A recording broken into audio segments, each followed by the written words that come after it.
Shalom, meus irmãos e minhas irmãs, estamos aqui para mais um devocional. O nosso devocional está em 1 Coríntios, capítulo de número 1, e no teu capítulo de número 8. E o tema do nosso devocional é O Filme se Repete. Muito bem, o nosso texto base está em 1 Coríntios, capítulo de número 1, verso 30 e o 31, que diz: Mas vós sois dele, em Cristo Jesus, o qual se tornou, da parte de Deus, sabedoria e justiça, e santificação e redenção, para que, como está escrito, aquele que se gloria, glorie-se no Senhor. Amém, queridos? Glórias a Deus. Amém? Queridos, eu coloquei o tema O Filme se Repete, porque nós já temos lido algumas cartas do apóstolo Paulo dentro dessa cronologia do nosso devocional. Já lemos, por exemplo, 1ª e 2ª Tessalonicenses, já lemos lá a carta de Paulo aos Gálatas também, e agora estamos lendo aqui Coríntios. Amém? Coloquei o filme se repete,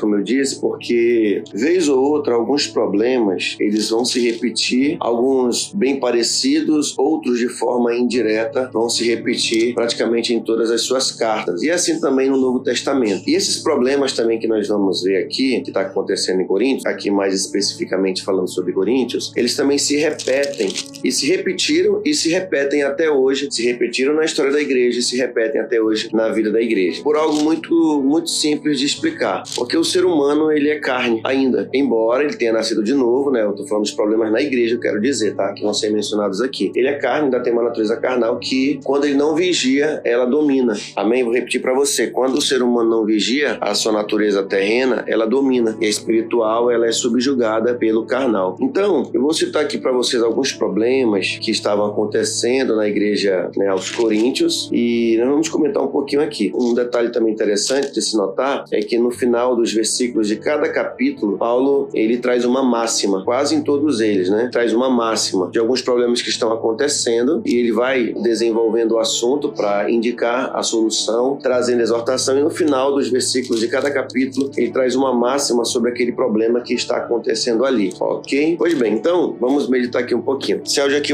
ele não vai ficar tão curto, mas também não vai ficar um áudio tão longo. Vou tentar aqui no máximo em 10 minutos fazer um resumo para você, no máximo 12, tá? Pois bem, olha só. Um dos problemas que a igreja de Coríntios estava enfrentando era o problema da divisão. E esse problema da divisão, ele acontece hoje, né? Esse problema é um problema carnal. O ser humano, ele não quer desenvolver algumas habilidades e acaba agindo com divisão, né? Com brigas, com separações. Ah, eu vou sair da igreja. Ah, porque eu gosto só assim. Ah, porque eu tenho uma impressão errada de fulano. Ou seja, o ser humano começa a se dividir, geralmente por questões emocionais, questões de impressões e também por questões doutrinárias. Então o ser humano, ele tem essa tendência. Acontecia aqui no tempo, né, da igreja aos Coríntios, e hoje também acontece de igual modo, né? O número de igrejas que existe hoje, muitas delas são por divisões por questões financeiras, doutrinárias, por questões de opiniões, por questões de impressões também, enfim, né? Por ganâncias, muitos abrem por ganâncias, muitos líderes abrem igrejas por ganância. O foco maior não são vidas, o foco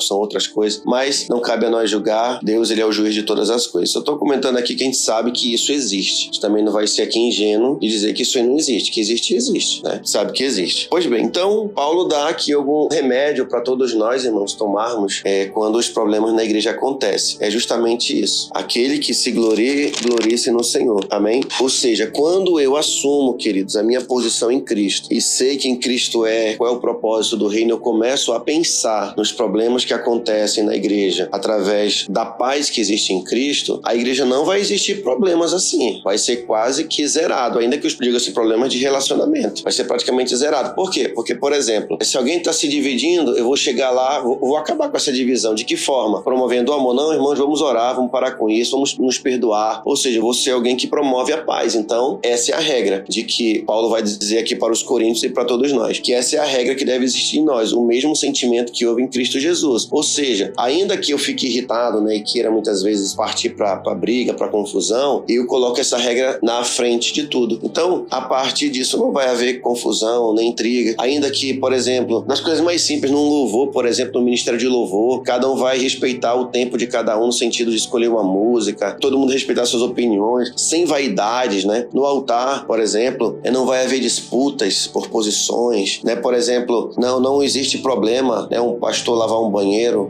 um discípulo ajudar na organização de um culto, enfim. Ou seja, quando eu tenho essa regra no meu coração, tudo vai ser melhor, né? Tudo vai ser tranquilo. Eu não vou me dividir por questões doutrinárias, exceto, evidentemente, irmãos, questões universais com relação à fé. Mas se for questão só de doutrina, uma questão bem particular, ninguém vai se dividir por conta de doutrina, né? Então, enfim, a paz, ela deve ser o árbitro, ela deve ser a regra dentro do nosso coração, principalmente para que o mundo veja a paz que Jesus nos deu. Vamos avançar aqui porque o tempo está avançando. Vamos lá. Um segundo problema que nós vamos ver aqui na igreja aos Coríntios, esse primeiro que eu falei de divisão está no capítulo 1. Acho que até o capítulo 3, Paulo vai tratar essa questão da divisão, mostrando como deve ser resolvida. Inclusive, ele fala quem é Paulo, quem é Apolo, quem é Cefas, servo daquele do qual nós estamos pregando para vocês, né? Muito bem, o segundo problema era um problema de imoralidade. Por isso que eu falei, o filme se repete. Tem ou não tem problemas de imoralidade, muitas vezes, dentro da comunhão, dentro do corpo de Cristo? Tem pessoas praticando e vivendo de forma imoral que eu falo, imoral mesmo, né? Na questão da pornografia, a questão da pessoa que ainda não casou, questão de traição, questão de lascívia, questão, digamos assim, aquela coisa da pessoa ficar só pensando na questão sexual. E o problema aqui em Coríntios é que era tolerado isso era aceito como uma coisa normal dentro da igreja, e não havia uma exortação com a pessoa que estava vivendo dessa forma. Então, por isso que eu falei que o filme se repete, né? Um terceiro problema, né? Ou melhor, ainda nesse segundo problema, como é que Paulo vai orientar? Mostrando que o nosso corpo, ele é o templo do Espírito Santo. Ele vai dizer também que aqui, para resolver esse problema, aí também é necessário exortação. Por exemplo, uma pessoa não vai mudar se você ficar só esperando que ela mude. Se é um discípulo, se é um líder, você precisa chegar até essa pessoa e exortá-la em amor, em espírito de brandura, mas deve ser exortado. Olha, irmão, você está vivendo assim, mas eu acho que esse não é o caminho, você tem que se livrar disso. Olha, a situação que você está causando na sua família dentro do corpo de Cristo, né? O cara chegar, por exemplo, a se relacionar com a própria mulher do pai e chegar na igreja como se isso fosse a coisa mais normal e natural. Então, eles toleravam esse tipo de pecado. O terceiro, como eu já ia mencionar, era o problema...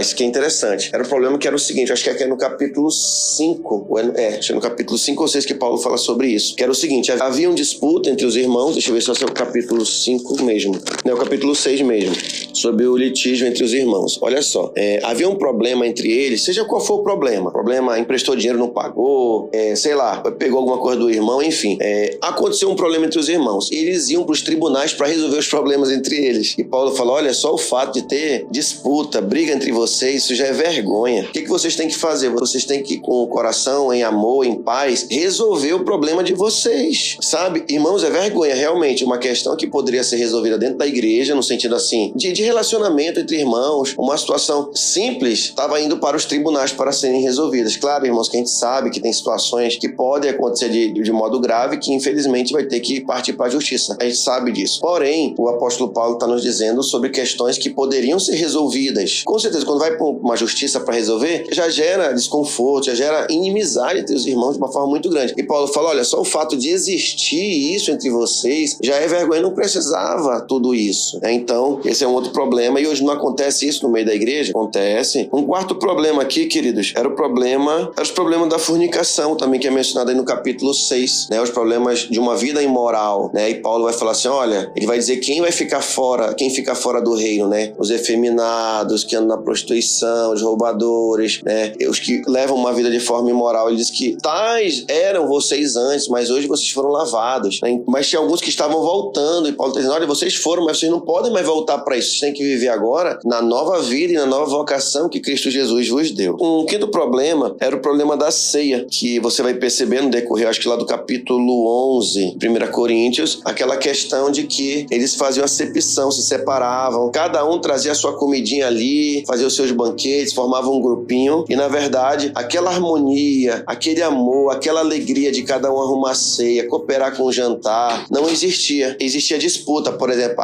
eu trouxe um exemplo básico, né? Poxa, eu trouxe uma lasanha, o irmão trouxe só uma farofa, que vergonha, eu trouxe o prato mais caro, ou seja, isso aí não deve existir entre a gente, mas lá existia essa separação, né? Alguns se dividiam, alguns traziam um banquete maior, e aquele que não tinha muita condição ficava desconfortável numa situação dessa. Por exemplo, irmãos, eu digo pra você, não importa se eu trouxe carne, se eu trouxe lasanha, se eu trouxe um frango e o irmão trouxe arroz, eu fico feliz porque todos nós vamos comer, e isso deve nos alegrar. Não deve existir esse tipo tipo de pensamento? Isso é um pensamento muito miserável, né? É um pensamento muito tacanho, é um pensamento muito pequeno. Poxa, independente se eu trouxe mais, eu paguei. Eu nem penso nessas coisas, nós não devemos nem pensar nessas coisas. A gente deve ficar alegre em saber que nós estamos cooperando. E também aquele, irmãos, que sabe que pode cooperar, mas também não coopera, deve pensar um pouquinho nisso, né? Falar, poxa, eu poderia trazer, poxa, eu estou me aproveitando, né? Mas independente daqueles que se aproveitam, Deus sabe tratar com cada um. Mas o nosso sentimento não deve ser um sentimento de separação, de separatismo,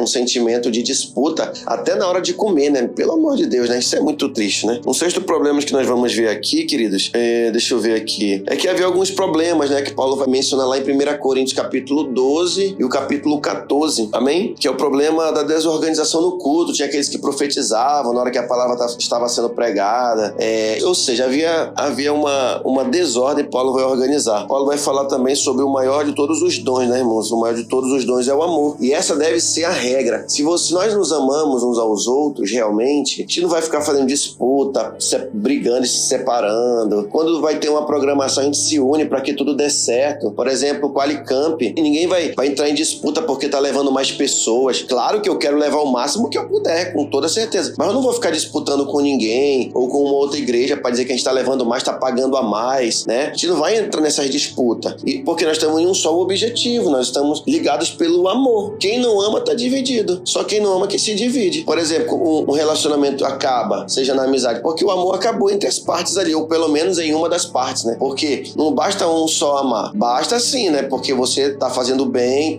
e não parte de você a divisão. Mas o outro, que não quer amar, vai ser problema, porque os dois precisam se amar, a igreja precisa se amar, os líderes precisam se amar. A gente precisa servir um ao outro, né? Então, Paulo, que ele está tratando aqui com uma igreja, enfrenta vários problemas e que não é diferente hoje do nosso tempo, né? No nosso tempo hoje. Mas só que tem um detalhe também, já para finalizar essa palavra. Como eu disse, a regra para nós não vivermos esses problemas na igreja é o amor. E às vezes o amor, ele vai confrontar. Tanto é que no capítulo 13, Paulo vai escrever um dos capítulos mais bonitos, acho, de todas as religiões. Para mim, 1 Coríntios capítulo 13 é o capítulo mais bonito, porque fala sobre o amor, que o amor não se envaidece.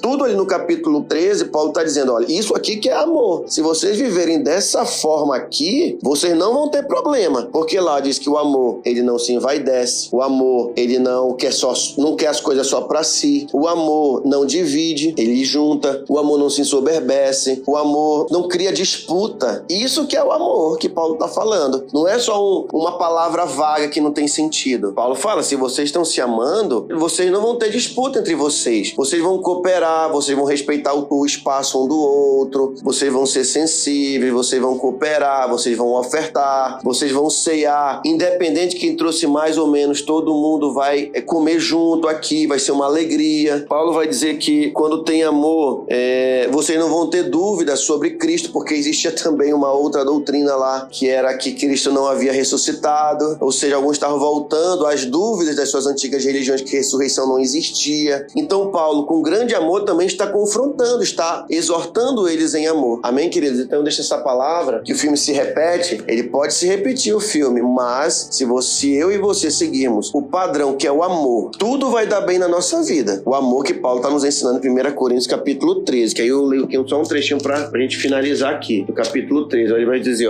o amor ele é paciente, ele é benigno, o amor não se arde em ciúmes, ele não se ufana, ele não se ensoberbece, ele não conduz inconvenientemente, não procura os seus próprios interesses, não se exaspera, não se ressente do mal. Como ele diz, olha, meu Deus, olha que coisa tremenda, não se ressente do mal. Paulo está dizendo o seguinte, olha, quando tem disputa entre vocês, por que você não sofre o dano? Estão falando mal de você, meu irmão, suporte, sofra o dano. Quem ama, irmãos, ele não se ressente do mal. Não quer dizer que você não vai relevar assim, ou não vai entender que estão fazendo mal para você. Não, mas não se ressente do mal. Poxa, fulano tá fazendo, poxa, eu não merecia isso. O que eu fiz para merecer isso? Não, você não se ressente do mal. Você suporta, não é verdade? Tudo sofre, tudo crê, tudo espera, tudo suporta. Isso que é amor. Então, evangelho que não anda nessa pegada, não tem esse entendimento, o evangelho não vai prevalecer na vida de ninguém. Ir pra igreja vai cansar, a gente vai ficar com raiva de pessoas. Então, por isso que Paulo fala, se encha dessa regra, essa é a regra. Se encha do amor. O que ele fala aqui em 1 Coríntios também? Se encha do amor, 1 Coríntios aqui no final que eu li, cadê, meu Deus? tá. Entenda que você é de Cristo, tem o mesmo sentimento que houve em Cristo Jesus, e você vai viver bem na igreja, você vai viver bem na sua casa, você vai viver bem por onde você passar, porque uma vez que você está crucificado com Cristo, você já morreu para você mesmo, você já morreu para a sua carnalidade, e ela não exercerá domínio mais sobre as suas vontades. Que Deus te abençoe em nome de Jesus Cristo.